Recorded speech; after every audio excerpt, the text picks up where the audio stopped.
Boa noite a todas, todos e todas. É uma grande satisfação a gente estar aqui hoje nesse evento. A gente está inaugurando o nosso memorial e a gente também está louvando a nossa ancestralidade juntamente com esse memorial.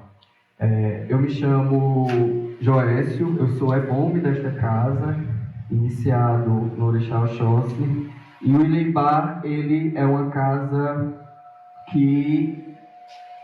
a primeira casa de candomblé do Ceará e a mais antiga em funcionamento aqui na cidade de Fortaleza.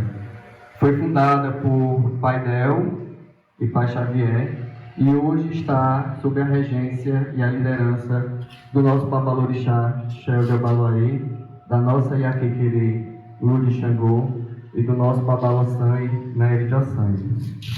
Reforçar aqui que, por sermos uma casa antiga e tradicional, a gente está com um processo de salvaguarda e de tombamento nas três instituições, federal, estadual e municipal. Gostaria também de registrar a presença aqui de entidades e de coletivos e de pessoas que participaram e que apoiaram a nossa luta e a nossa empreitada nesse processo de tombamento e salvaguarda. Nós temos aqui a Secretaria de Cultura do Estado do Ceará, aqui com a nossa secretária Luísa Sena.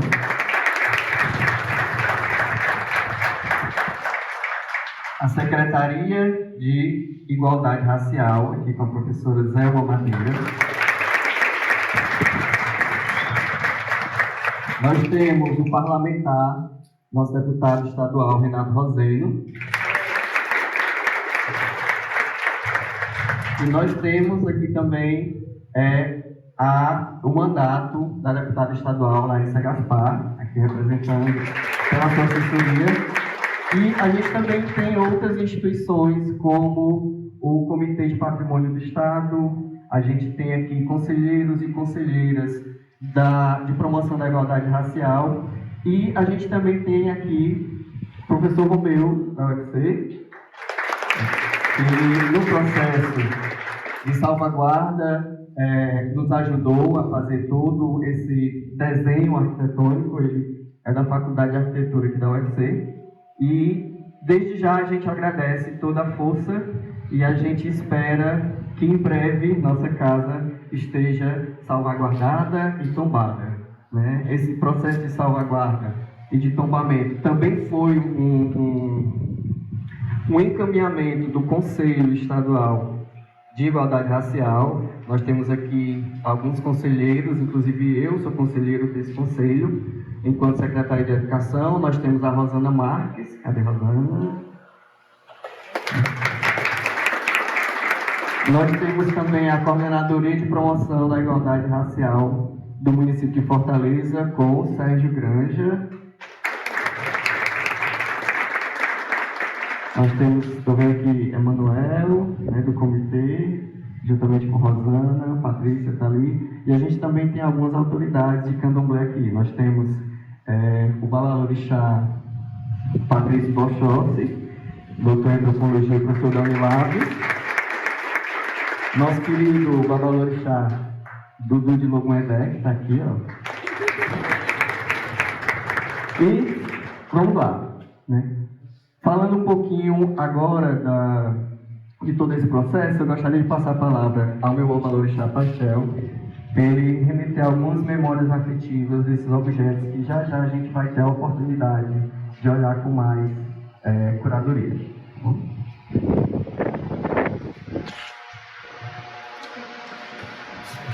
Olá, boa noite a todos vocês. Desde já, muito grato por vocês estarem aqui compartilhando conosco esse momento especial dentro do nosso viveiro. Para a gente de candomblé aqui de dentro do Ileibá, é uma importância muito grande tornar público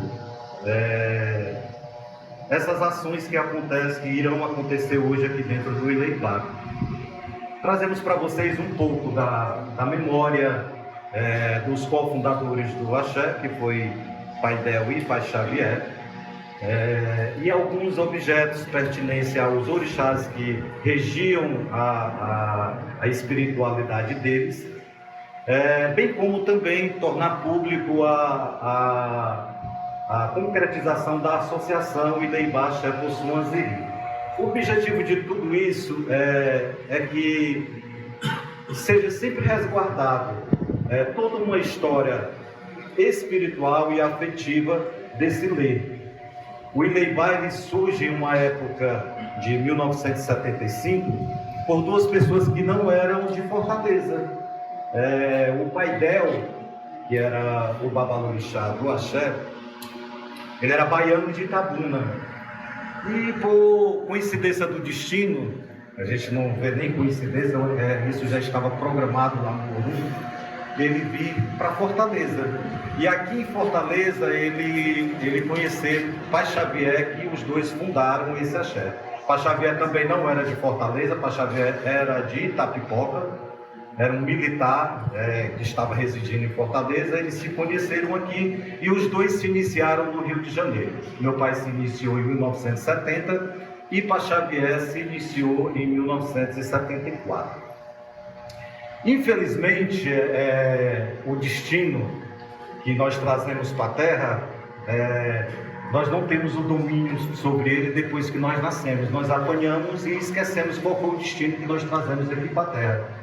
E alguns destinos vêm com suas peculiaridades individualizadas. Tem pessoas que nascem para ter vida longa, tem pessoas que nascem para ter vida curta, tem gente que nasce para prosperar, independentemente do berço de nascimento de pobreza. Isso são destinos que cabe a Ledumara determinar. E infelizmente Pai Del, ele faleceu muito jovem. Pai Del faleceu com 51 anos de idade. E logo em seguida, menos de 3 anos, Pai Xavier também faleceu. Pai Xavier já tinha um pouco mais de idade, devia ter 67 anos quando ele faleceu.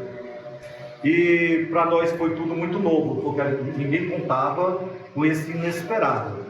Até hoje eu lamento muito não ter eles dois aqui dentro dessa casa e eu estar em outra posição, de filho só, como era a minha vida bem antes do falecimento deles.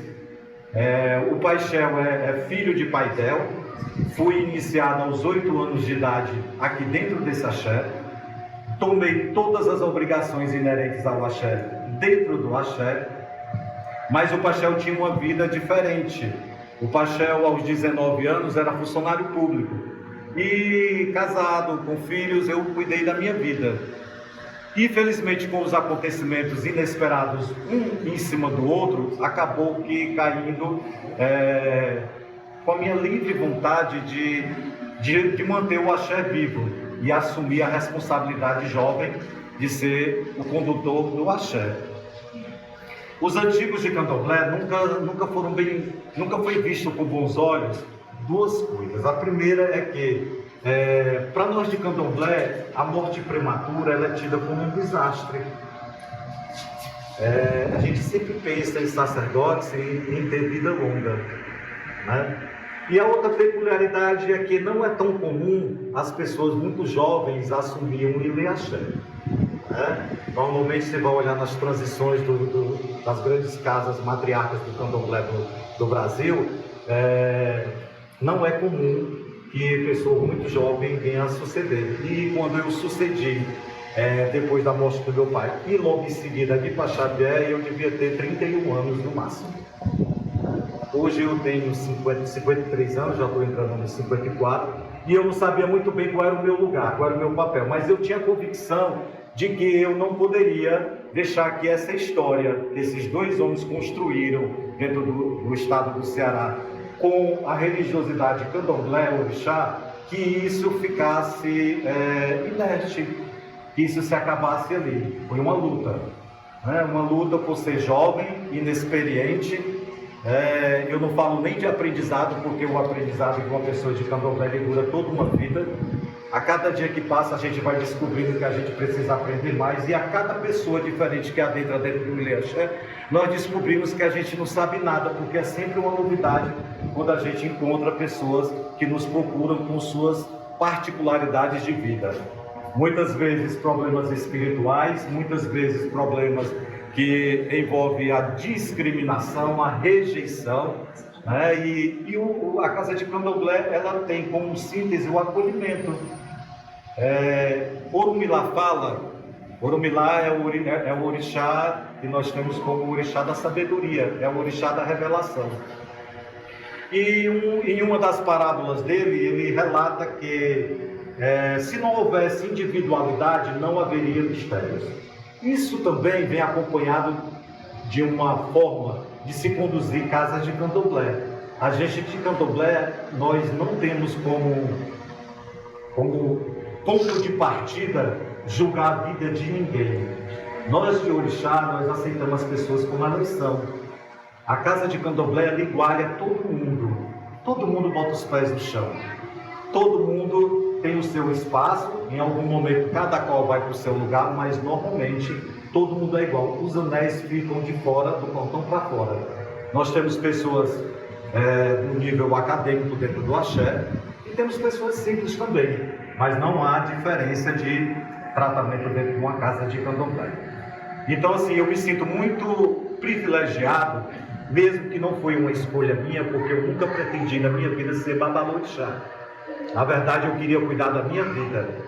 E eu passei por um processo comigo mesmo de eu me entender como um babalorixá, porque eu sou um homem apaixonado pela vida e adoro os prazeres da vida.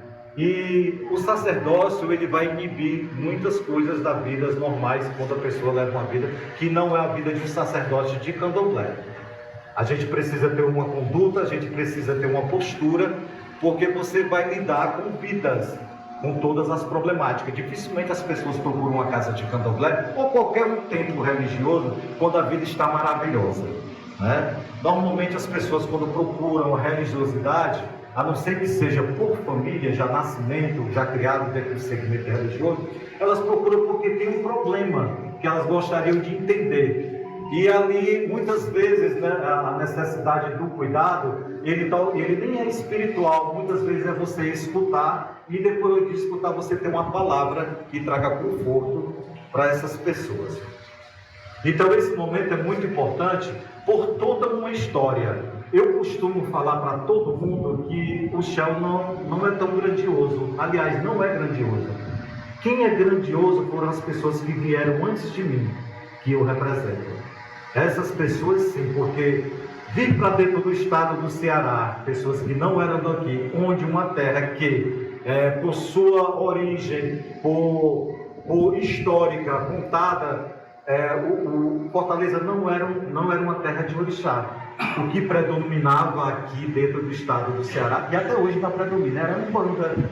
E vieram essas duas pessoas de locais diferentes, chegaram aqui, fundaram esta casa, e eu acredito que não foi fácil. Não foi fácil você chegar numa terra de outras pessoas e você trazer um novo culto de espiritualidade quando já existia um predominante.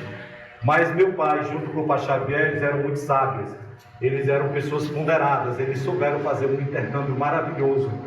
Todas as pessoas de candomblé ou de umbanda de dentro do estado do Ceará têm um respeito, sempre tiveram um respeito muito grande por esta casa, porque eles eram recebidos aqui de forma cordial, de forma, não havia nenhuma discriminação, eu sou do candomblé e você é da umbanda. Ao contrário, muitas pessoas da umbanda antigas daqui de Fortaleza, elas viviam muito dentro do Leibá, porque eles eram acolhedores. E eu consegui, diante de todas as dificuldades que enfrentei para retomar o axé, uma transição não é fácil, eu consegui manter essa postura de acolher as pessoas, independentemente do credo dela, se ela é da umbanda, se ela é do catiço, do catimbó, enfim. Se ela é de candomblé, aqui dentro do Leibá todos são tratados iguais. Eu costumo muito falar também que eu gostaria de botar cadeira para muita gente aqui, na frente aqui comigo, mas o espaço não cabe. Mas sempre que eu posso, eu reverencio todas as lideranças, tanto de candomblé como de umbanda, porque a nossa história religiosa, ela sempre foi pautada em um conservadorismo de respeito com todas as pessoas, independentemente do credo. Eu vou finalizar minha fala para não me esticar muito. Agradecendo novamente a presença de todos vocês, a nossa secretária de Cultura que está aqui, né? Que eu não a conheci, uma mulher jovem, a doutora Zelma, que ela sabe que eu tenho uma admiração muito forte por ela.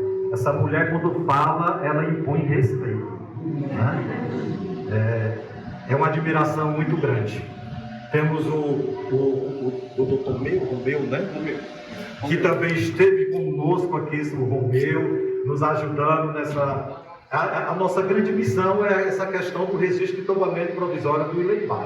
E, com certeza, nós nunca vamos esquecer do nome do Romeu, que esteve aqui de livre e espontânea vontade, fazendo um trabalho, nos auxiliando e nos indicando qual seria o caminho mais adequado para que a gente realmente conquiste esses cuidados públicos de manutenção do Ileibá, a preservação. O Ileibá não está atrás de dinheiro. As pessoas, quando veem essas coisas na imprensa, eu vi muitos comentários, né? Eles querem dinheiro, querem dizer, não é isso, não se trata disso. A gente quer que a casa se mantenha viva. Isso tem uma história de muitas pessoas que adentraram esse espaço, de muitos sacrifícios pessoais das pessoas que fundaram aqui, que por muitas vezes eu posso falar com propriedade, que deixou de dar uma assistência melhor para os filhos carnais, para a manutenção dessa casa. Meus pais fizeram isso.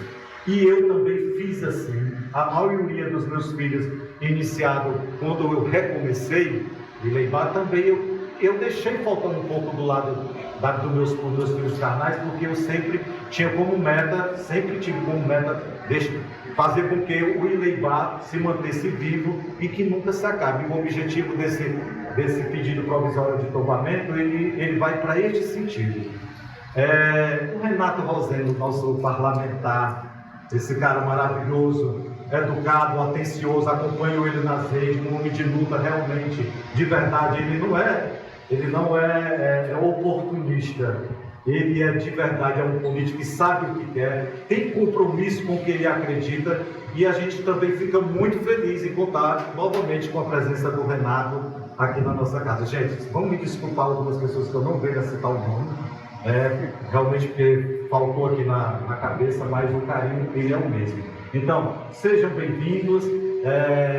Daqui a pouco vamos ouvir um pouco a falácias deles aqui, a palavra de incentivo, né? E de registro também da presença deles aqui. Logo em seguida, a gente, quando passar toda essa parte aqui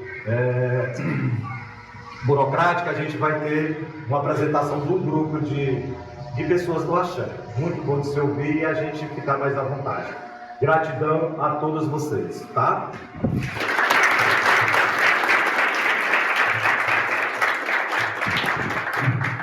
Bem, então agora gostaríamos de ouvir um pouquinho a nossa secretária, Zelma Madeira.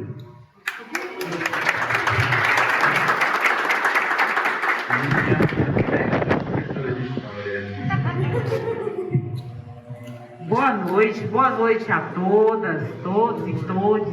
É para mim uma honra, pai. O Joel me convidou e aqui encontrar pessoas, né, que foi minha aluna e amigas de Luciana, então eu estou muito bem, né, voltar aqui e a importância que tem, né, ter a memória e a história, né, porque a gente precisa saber quem nós somos para saber para onde nós vamos, não é? Então nada melhor do que registrar aqui a nossa história, a nossa memória. E aí eu estava até falando ali para o deputado que eu, no meu doutoramento, eu estudei as religiões de matriz africana, em particular Umbanda. Eu sempre fui preocupada com a maternidade. Então eu estudei a maternidade, o sacerdócio das mães de santo. Eu queria saber o que é ser mãe de santo e o que é, na verdade, o que representava a maternidade e o sacerdócio. E aí eu fui estudar no que tem mais, não é, das religiões aqui, a presença maior no estado do Ceará, em Fortaleza, é Umbanda, né? E aí eu fui lá, né, estudar. Foi aí que eu tive a aproximação, porque como uma mulher negra, estudiosa também das questões raciais, eu sempre fiz uma aposta nas resistências. Não é que eu seja ingênua de não saber das vulnerabilidades, da pobreza, da miséria, da necessidade, da violência.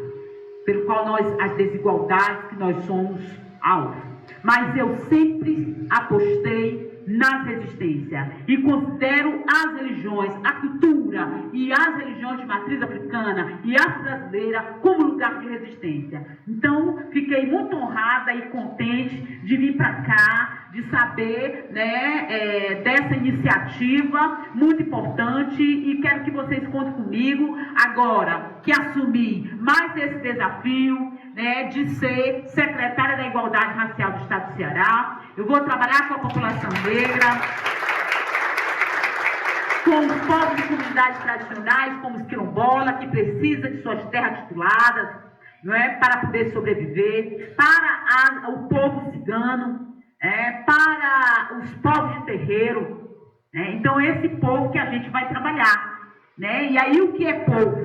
Povo é aquele que sabe da onde vem e para onde vai, né? Então, a gente precisa entender e saber do que é povo. Quando a gente fala até em política de ação afirmativa nas cotas raciais dentro das universidades, a gente precisa dizer por que você está com a política de cotas. Porque você é um povo. E que povo é esse? Esse povo negro, essa população negra. Por que a gente tem que relembrar? Por que a gente precisa de cota? É porque a gente teve quase 4 anos de escravidão. É a falta de oportunidade. Então você não pode entrar na universidade sem dizer que você é povo. É porque você é povo que nós temos a política de ação afirmativa. Não é peninha, não é mimimi, não se trata disso.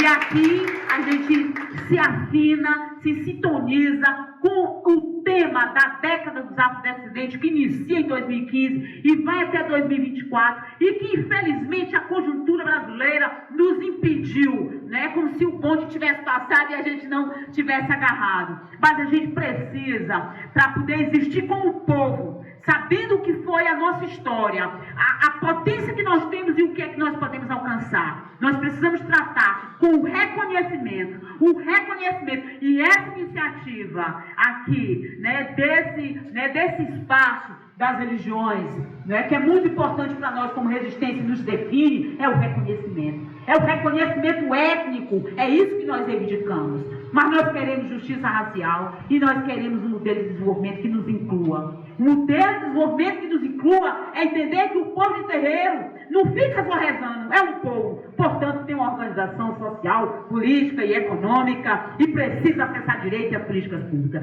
Então, eu estou aqui muito feliz, obrigada de estar aqui compartilhando com vocês, dizendo, conte comigo. O que eu puder fazer como secretário de Estado, aqui eu estou com as minhas assessoras, né, e também a minha grande parceira, com certeza, já está sempre me dizendo, olha, pode me chamar, olha, eu estou aí, né? Então, o parlamento, não só o executivo, mas o parlamento, de contar, né, com esse apoio para que a gente possa dizer que nós somos povo e que nós somos potência. Nós não podemos nos reduzir, que é o que sempre quiseram fazer, em uma sociedade racializada e que divide benefícios e prejuízo, subalternidade para determinados grupos. Nós queremos relembrar que nós somos isso. Isso que está aqui presente é resistência de um povo, porque nós sabemos quem somos e para onde nós queremos ir. Muito obrigada.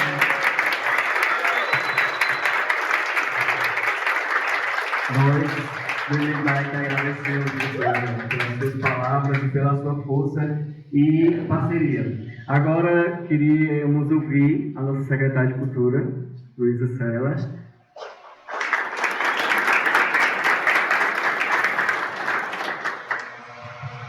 Boa noite, peço permissão de chegada, agradecer a acolhida e o convite, Paixão. Uma alegria para mim estar aqui, correndo, preocupada, porque a gente recebeu aí a ministra e estava meio, será que eu vou conseguir? Mas que bom que deu certo estar aqui com vocês. A professora Zelma, não fui aluna dela de sala de aula, mas a convivência com a Zelma é uma aprendizagem permanente, né? E ela é uma grande parceira, né? Já é uma grande parceira da Secretaria da Cultura, das políticas culturais, e agora como secretária, não tenho nenhuma dúvida, né, que continuaremos nesse trabalho, porque o que fazemos tem tudo a ver, né? Se encontra numa matriz ali de reconhecimento que é fundamentalmente cultural. E falar depois dela, viu? É difícil. Renato, Romeu, cumprimento todas as pessoas que estão aqui, os filhos e filhas da casa, obrigada por me receber. Toda a equipe, né, que está aqui também, Rosana, Emanuel e Lorena, o time da Secretaria da Cultura, Rosana que é a nossa, né, que coordena, que lidera também esse processo das discussões das expressões afro-brasileiras, né, dentro da construção da política cultural. Então, as minhas palavras elas serão muito rápidas, no sentido de dizer que nós estamos, como Secretaria da Cultura, à disposição, reforçar as palavras da Zelma no sentido de afirmar que esse é um espaço de resistência e que é papel fundamental e primordial da Secretaria da Cultura trabalhar por essa valorização, por esse reconhecimento que se dá muito a partir das políticas de patrimônio. Então, o registro, o tombamento, né, do espaço, reconhecendo, valorizando e apresentando para a sociedade aquilo que faz parte da nossa tradição, da nossa cultura. Então, estou chegando na Secretaria da Cultura, então vou ver direitinho como que está lá o pedido, né? Que já soube que já está na Secretaria da Cultura. É muito importante, acho que nós não temos, né, Romeu? O Romeu que acompanha essa política há muito tempo, acho que nós não temos nenhum tipo de tombamento ou de registro ligado a expressões afro-brasileiras. Então, será o primeiro, né? E aí um compromisso nosso de dedicar todos os nossos esforços, né? Temos a Emanuel também, que é um militante também, antes de ser servidor da Secretaria da Cultura agora, é um militante também dessas políticas, né, e dessas expressões. Então nós vamos nos dedicar para conseguir fazer esse registro e esse tombamento e fazer uma grande festa de celebração desse processo, né? Então eu tenho tido a sorte nessa minha chegada na Secretaria da Cultura de encontrar com mestres e mestras e de estar em espaços de espiritualidade, junto dos guardiãos primordiais da nossa cultura.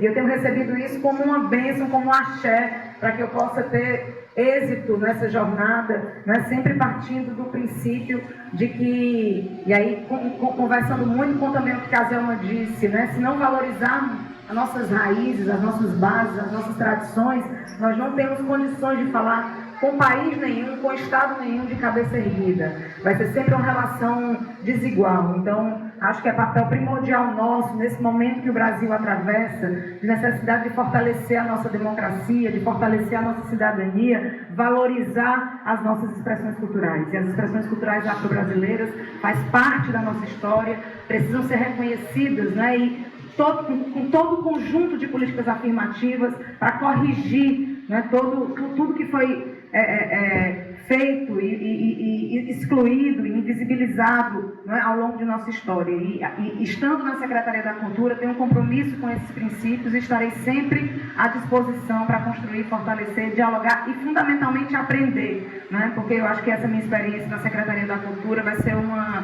talvez uma das maiores experiências de aprendizado e de crescimento, né? Mergulhando mais ainda na nossa cultura e podendo conhecer os espaços, né, de expressão daquelas pessoas que dedicam suas vidas, né, a construir, a fortalecer e a valorizar o que tem de mais bonito e de mais rico, né, na nossa existência. Então, muito obrigada pelo convite e estaremos sempre à disposição para conversar e dialogar. Obrigado. Chamar agora aqui o deputado estadual Renato Roseno, nosso amigo, camarada, um dos parlamentares, juntamente com Larissa Gaspar, que também nos apoiaram nesse pedido de salvaguarda. Boa noite a todas e todos. Eu queria, mais uma vez, agradecer, né, esse trabalho, esse caminho que a gente tem feito junto. Quero cumprimentar toda a casa, a partir aqui do abraço ao Paixel. Quero dizer que voltar aqui sempre, né, ao Ileibá, para nós é um motivo de muita alegria. E nós nos encontramos em dois caminhos. Nós nos encontramos primeiro no caminho da memória, né? Esse caminho do reconhecimento da memória como fundamental para a identidade, para a expansão da nossa humanidade, para permitir que o poder despótico, o poder tradicional, o poder racista, ele não apague, ele não invisibilize, ele não destrua. A luta pela memória, isso já foi dito inúmeras vezes, é a luta contra o esquecimento, contra o poder despótico que quer destruir, que quer invisibilizar. Por isso, o nosso encontro na luta pela memória, na luta de uma memória viva, de uma memória que se faz resistência, né, ele é muito profundo, ele é muito verdadeiro. E ele pode ser um exemplo muito importante para várias outras casas, para várias outras comunidades. E para nós é muito importante que essa memória ela também tenha se feito como resistência. Nós estamos ainda atravessando períodos muito difíceis da história política do Brasil, mas não só do Brasil. Nós vivemos aí, e é importante que a gente sempre lembre disso, um período em que o fundamentalismo religioso ele foi instrumentalizado numa agenda política muito perversa, fascista, racista.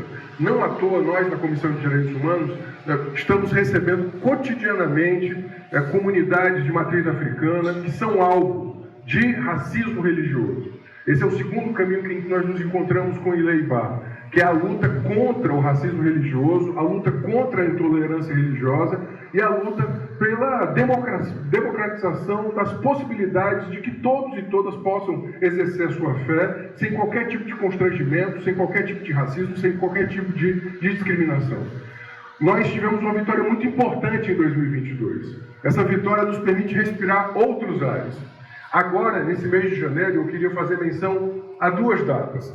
O dia 21 de janeiro é o Dia Nacional de Combate à Intolerância Religiosa. Nós estamos fazendo esse ato aqui, ainda no mês de janeiro, há 6 dias atrás, nós estivemos todos mobilizados em grandes marchas no Brasil inteiro, as mais diversas, para combater a intolerância religiosa, que, repito, ela foi instrumentalizada como uma ferramenta política.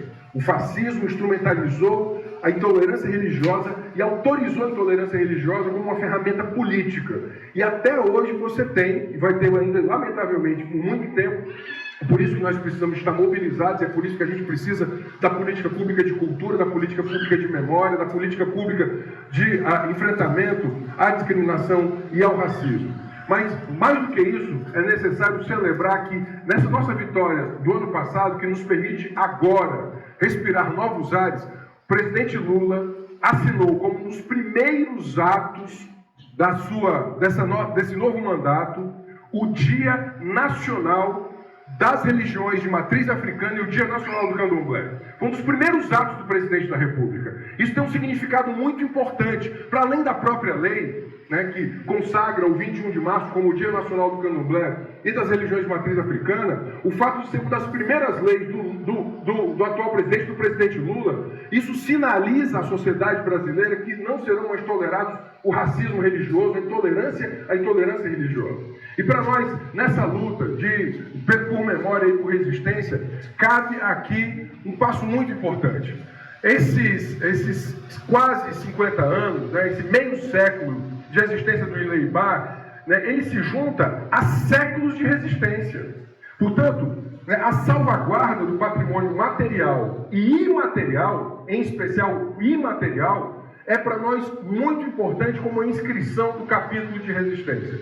Para nós que estamos na luta dos direitos humanos, na luta contra o racismo, na luta contra o racismo religioso, né, eu também quero me colocar ao lado, como já estamos há muitos anos, desta casa e de todas as comunidades, para que nós possamos fazer da salvaguarda material e imaterial, em especial, desta comunidade e desta casa, um grande exemplo de resistência, um grande exemplo de luta contra o racismo, contra a opressão, por justiça, por democracia, por liberdade, por dignidade. Porque assim, de fato, nós estaremos refundando o Brasil. Quero terminar citando uma frase fundamental e que, pela sua grandeza, né, ela pode ser evocada nesse momento do atual ministro de Direitos Humanos, professor Silvio de Almeida.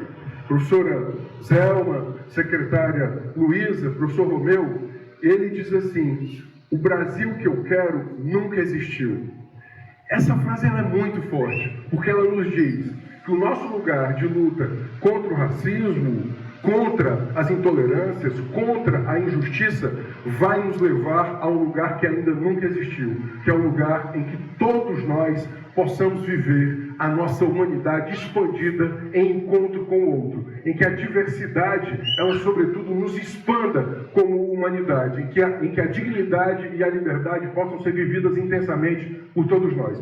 Estamos juntos, me sinto verdadeiramente em casa aqui, sempre que venho, e a gente sabe que com essas afirmações aqui colocadas, tanto pela secretária de Cultura como pela secretária de Igualdade Racial, nós teremos uma vitória, espero eu, oxalá, muito em breve. Muito obrigado a todos e todas.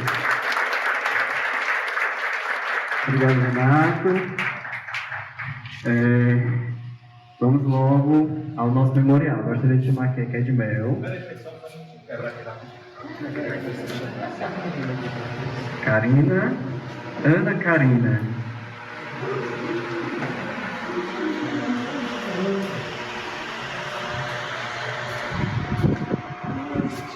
Nossa amiga, companheira, professora Ana Karina, que também está sempre aqui com a gente.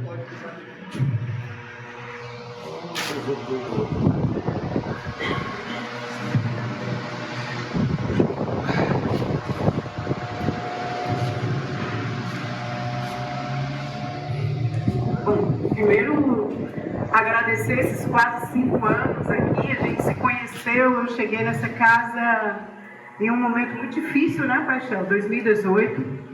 Foi um ano em que a gente estava muito assustado e com muita razão, né? A gente hoje está vivendo um mês de uma grande explosão de feminicídio aqui no estado do Ceará. É assustador a situação em que o país se encontra após esses 4 anos de governo Bolsonaro. São os Yanomamis que a gente assiste, mas a gente vê também a população negra sofrendo muito, as mulheres, LGBTs, todos os setores oprimidos estão passando por muita dificuldade e a fome está cada vez maior no nosso país. Coisa que a gente não imaginava, sabíamos que seria muito difícil. A gente estava junto, ainda antes da eleição, no Ele Não, levantando a bandeira da defesa da vida das mulheres. Paixão estava lá, e de lá para cá me recebe muito bem nesse território do sagrado, da ancestralidade, que muito me orgulha estar sempre aqui presente, né? Então dizer que esse é um dia importante para a cidade de Fortaleza, um dia importante para a cultura brasileira, para a negritude do nosso país, que vem passando muita dificuldade também. Então, agradecer, só tenho a agradecer mesmo ao terreiro do Paixão e a todos os seus filhos nessa casa que sempre me recebem muito bem, e sem anistia para racista, sem anistia para misógino e sem anistia, sim, para coronéis que querem acabar com a democracia do nosso país. Muito obrigada.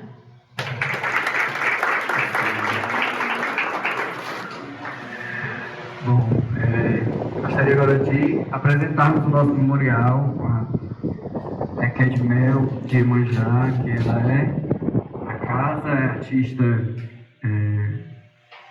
visual, e ela que é uma das responsáveis, porque o processo é coletivo, né, por essa curadoria, e ela vai apresentar um pouquinho do que a gente vai já ver aqui.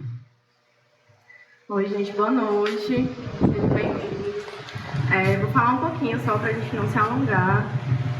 A gente teve uma ideia do memorial, de pensar esse memorial como uma forma de retorno também, principalmente ao pai dela e ao pai Xavier. Então a gente vê aqui no barracão, a gente tem esse espaço, a gente tem algumas fotografias antigas, e a gente tem um detalhe muito especial, que são esses vídeos de candomblés antigos. Então tem vídeo de 98, de 2000, quem puder depois para um pouquinho para dar uma olhada. Alguns objetos, são objetos ritualísticos, mas que acho que a beleza do candomblé é essa, né? Ela traz uma estética própria, e é uma estética que está muito vinculada a esse lugar da arte, né? Então aqui a gente vê esses objetos que eles são obras de arte, se a gente for parar para ver, né?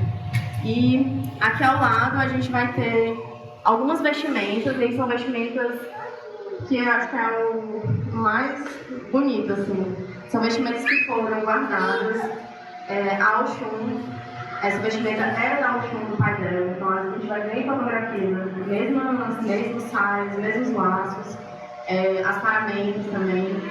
E da mesma forma como a vestimenta do Lobadoeiro do Pai Xavier, né? O saiote que ele usava, o Lobadoeiro usava, ainda mantido, preservado. Então, além da salvaguarda do tombamento do espaço físico, a gente tem interesse de manter e cuidar desses objetos, né? Eles são objetos mais delicados, enfim, que diferente desse barracão, né? Que consegue se sustentar por mais tempo, uma roupa, um objeto, ele é mais delicado, precisa de uma atenção especial.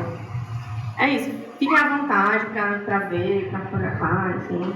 E aí depois a gente vai ter o show do Oriaxé, que é esse grupo que o pai falou, com os filhos daqui de casa. Gente, obrigada, sejam bem-vindos.